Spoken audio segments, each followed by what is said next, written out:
Choisis le sujet du prochain fact en fin de vidéo.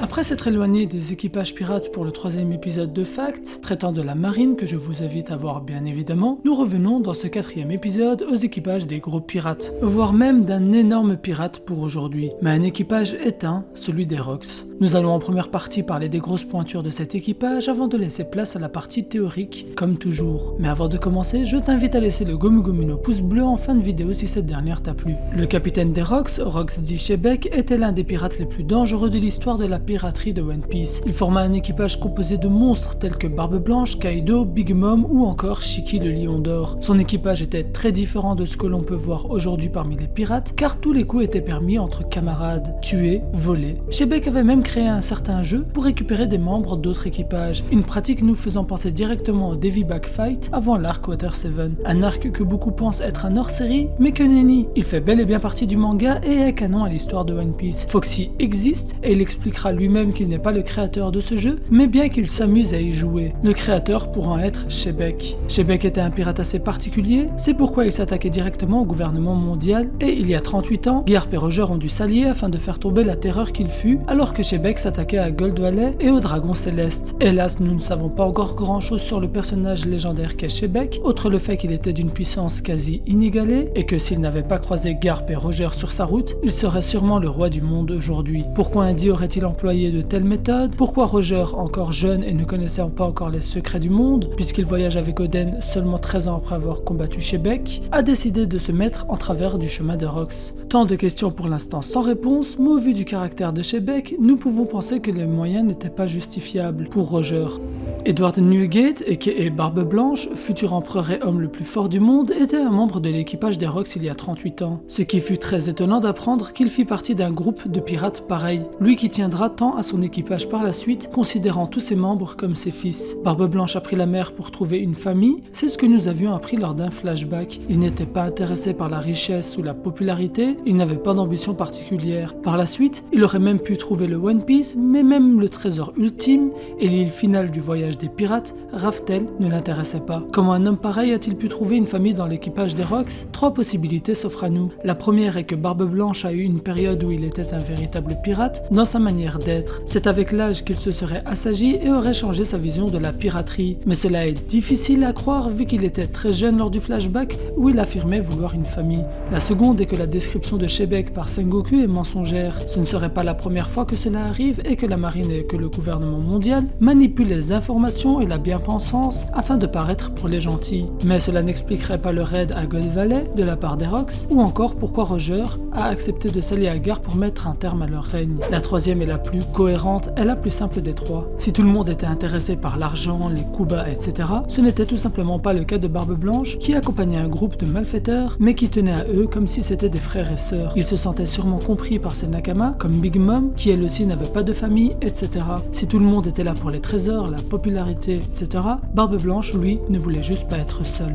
Big Mom avait enfin trouvé un lieu où elle pouvait exprimer sa puissance sans que tout le monde n'ait peur d'elle. Âgée de 30 ans à l'époque, elle détenait déjà une puissance monstrueuse depuis son plus jeune âge, lui valant l'exil de l'île d'Elbaf, et ses problèmes de nourriture inarrêtables lui vaudront la solitude après avoir mangé Mère Carmel et les autres enfants de l'orphelinat. Elle fut recueillie alors par Strussen. Big Mom possédait déjà peut-être même le fruit de l'âme, le Soru Soru no Mi. Nous ne savons pas encore réellement comment Big Mom a mis la main sur le paramécia de l'âme. Ce que nous savons, c'est que le fruit du démon était en la possession de Mother Carmel, avant que cette dernière ne se fasse manger vivante par Charlotte Linlin, alors âgée de 6 ans. Elle aurait alors assimilé le fruit du démon en même temps et fait des pouvoirs du paramécia de l'âme le sien. Linlin débuta la piraterie peu de temps après avec Strussen et forma rapidement Whole Cake Island. À l'âge de 18 ans, elle eut son premier enfant, Perospero. Quand elle a rejoint l'équipage des Rocks, elle avait donc déjà créé Whole Cake Island et avait déjà des enfants. Elle décida sûrement de les laisser avec Strussen pour un moment afin de partir en aventure aux côtés de Shebeck, ce qui prouve que le groupe s'est créé avec des intérêts personnels pour chacun. Shebeck voulait devenir le roi du monde, mais ce n'était pas le cas de tout le monde. Chacun avait ses propres objectifs. Kaido n'était que moussaillon à l'époque, ce qui lui a valu pas mal de blagues sur la twittosphère comme s'ils avaient oublié que Shanks était moussaillon chez Roger et qu'aujourd'hui il est respecté de tous. Kaido était sûrement l'un des plus jeunes et il se retrouva dans un groupe de monstres, ce qui a dû forger son caractère et sa puissance. Certaines de ses défaites peuvent même venir de cette époque. Il a perdu 7 fois en tout dans son histoire, une fois étant donc à God Valley. Il a une dette envers Big Mom qui doit dater de cette période, elle a dû sûrement lui sauver la vie ou autre à un moment critique pour l'équipage des Rocks. Renvoyant encore une fois à cette guerre de God Valley, Kaido a sûrement perdu face à une figure emblématique de l'équipage de Roger, comme Rayleigh par exemple. Encore jeune et sans expérience, il était sûrement le moins fort de l'équipage des Rocks, parmi les monstres que j'ai décrits dans cette vidéo. Big Mom était déjà très puissante, par exemple, à 5 ans, elle envoyait valser des guerriers géants comme si c'était des serpillères. Barbe Blanche était déjà plutôt âgé, puisqu'il avait 36 ans quand il était chez les Rocks, et il est normal de considérer qu'il était dès lors très puissant, voire même à son apogée. De toute façon, pour se faire un nom chez les Rocks, il fallait avoir une certaine puissance.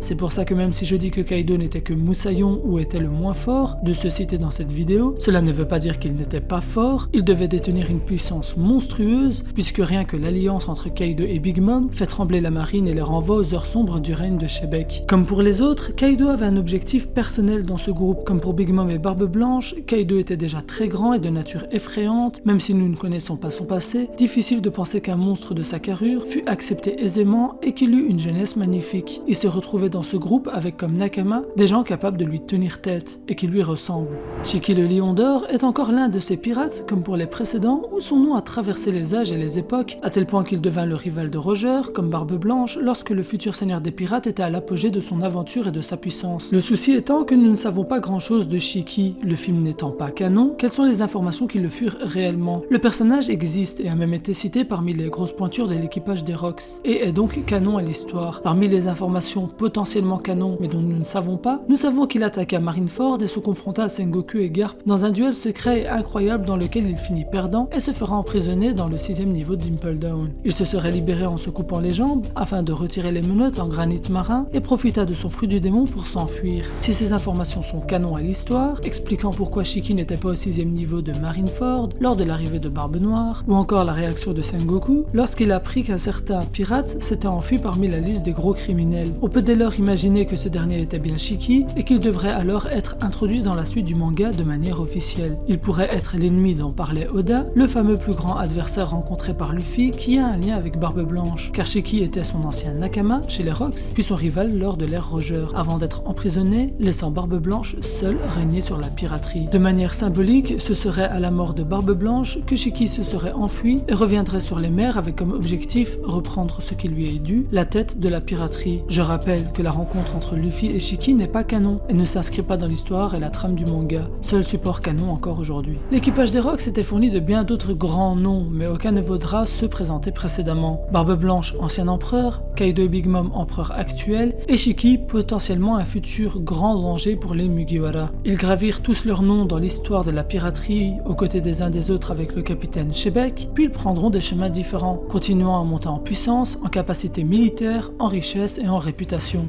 L'ancienne génération a clairement formé la nouvelle, mais encore mieux, Luffy n'a pas encore terminé de se confronter à cette dite ancienne génération. Kaido et Big Mom se sont alliés une seconde fois pour retourner le monde comme à l'époque. Qui sait ce qui attend le monde de One Piece? Beaucoup ont théorisé sur le lien entre Shebek et Barbe Noire, chose que j'ai faite aussi, en essayant de mettre en avant comment l'histoire se répète, mais avec des acteurs différents, pour cause non la destinée, mais bien la volonté de reproduire ce qu'ont fait leurs prédécesseurs. Luffy veut devenir seigneur des pirates, car il admirait Roger, et peut-être que c'est pareil avec Barbe Noire. L'objectif final de Barbe Noire ne serait peut-être pas le One Piece, pas le simple titre de roi des pirates, mais bien le trône à Marijoa. Pour cela, il devra faire tomber le Gorosei et Imusama. Barbe Noire connaît bien trop de choses et a même mis la main sur le livre des fruits du démon. Quand? Nous ne savons pas. Et c'est pour cela que le personnage de Teach est très intéressant. S'il possède réellement un lien avec Shebek, qu'il soit familial ou non, cela le rendrait encore plus intéressant à analyser et théoriser dessus, mais ce n'est pas le sujet de cette vidéo. Shebek était un Di, mais ce qu'il voulait, c'est régner sur tout le monde. Son ambition était infinie. Mais pourquoi cette guerre se passa à God Valley? Pourquoi Shebek attaqua précisément cet endroit? Et pourquoi les dragons célestes y restaient? J'avais déjà partagé une petite théorie dessus lors de la revue du chapitre introduisant le capitaine des Rox, que je vais repartager ici. Nous savons que les dragons célestes sont les descendants des premiers rois des 20 royaumes qui se sont alliés pour détruire l'ancien royaume. Une chose qui s'est confirmée lorsque le Gorosei parla des Nefertari lors de l'arc de la rêverie, car ces derniers ont décrit la famille royale d'Alabasta comme étant des traîtres qui ont refusé de devenir des dragons célestes. Or, Alabasta est un royaume millénaire et était donc déjà formé lors du siècle oublié, expliquant ainsi qu'il faisait partie des royaumes s'étant alliés pour former le gouvernement mondial. Le gouvernement mondial a été formé par ces 20 royaumes et si l'objectif officiel est la protection du monde, officieusement l'objectif de ce dernier est de maintenir les dragons célestes au summum de la hiérarchie des classes dans One Piece, les Tenryubito se considérant comme des dieux. Ils ont alors détruit l'ancien royaume et auraient colonisé les terres de ce dernier. Le nom de cet ancien royaume était God Valley. C'est pourquoi Shebeck, un Di, potentiellement descendant du peuple de God Valley, a tenté de récupérer cette terre avec un raid d'une puissance incroyable. Si God Valley a disparu de la carte après cette guerre, c'est parce que les dragons célestes se sont déplacés dans un endroit plus sûr, Marijoa, et qu'ils ne voulaient que personne atteigne cette île. Seulement 4 poneglyphes d'une couleur rouge, nommés les routes poneglyphes, permettent de l'atteindre. Vous l'aurez compris, selon ma théorie, God Valley n'est rien d'autre que Raftel, et Raftel n'est rien d'autre que l'ancien royaume. Que penses-tu de la théorie? N'hésite pas à laisser ton avis en commentaire. De notre côté, nous arrivons à la fin de cette vidéo fact et théorie qui j'espère t'aura plu. Si c'est le cas, tu peux lâcher le Gomu Gomu no pouce bleu, et si tu es nouveau, tu peux devenir mon Nakama et rejoindre mon équipage en t'abonnant et en activant la cloche. Tu peux aussi partager la vidéo, ça aide à son référencement. Pour finir, je suis assez actif sur Twitter, donc n'hésite pas à venir suivre les aventures d'une patate douce sur les réseaux sociaux. Tu trouveras tous les liens en description. C'était Yams, El Psy Kunguru, et n'oublie pas de choisir pour le prochain fact en cliquant sur le i en haut à droite.